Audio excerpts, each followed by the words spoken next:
തിരഞ്ഞെടുപ്പ് നടക്കുന്നതിന് തൊട്ട് തലേദിവസം. ഈ കാര്യത്തിൽ യഥാർത്ഥ കുറ്റവാളികളെ നിയമത്തിൻ്റെ മുന്നിൽ കൊണ്ടുവരികയാണ് യഥാർത്ഥത്തിൽ ചെയ്യേണ്ടത്. സംശയത്തിൻ്റെ മുൾമുനയിൽ ആളുകളെ നിർത്തുകയല്ല. ഒരു ദിവസം എന്നെ ഒരു പത്രത്തിൻ്റെ പ്രതിനിധി വിളിച്ചിട്ട് നിങ്ങൾക്കിതുമായി ബന്ധപ്പെട്ട് എന്താണ് പ്രതികരിക്കാനുള്ളത് എന്ന് ചോദിച്ചപ്പോൾ ഞാൻ അവരോട് പറഞ്ഞു, നിങ്ങളിന്ന് പ്രസിദ്ധീകരിച്ച വാർത്ത പോലും ഇടതുപക്ഷത്തേക്കാണ് നീങ്ങുന്നത് എന്ന കാര്യമാണ് പറയുന്നത്. ഏതായി ഇടതുപക്ഷം? പോരാളി ഷാജിയാണോ ഇടതുപക്ഷം? നിങ്ങൾ പകുതി വന്ന വാർത്തയുമായിട്ടാണ് രംഗത്ത് വരുന്നത്.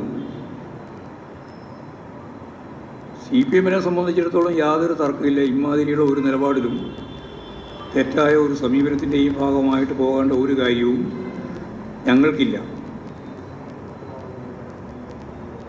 ഇപ്പോൾ പുറത്തു വന്ന വാർത്തകളിൽ പോലും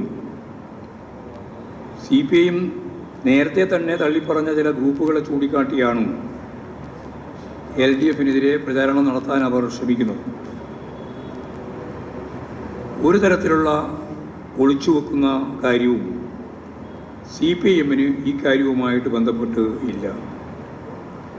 അന്വേഷണം നടക്കട്ടെ.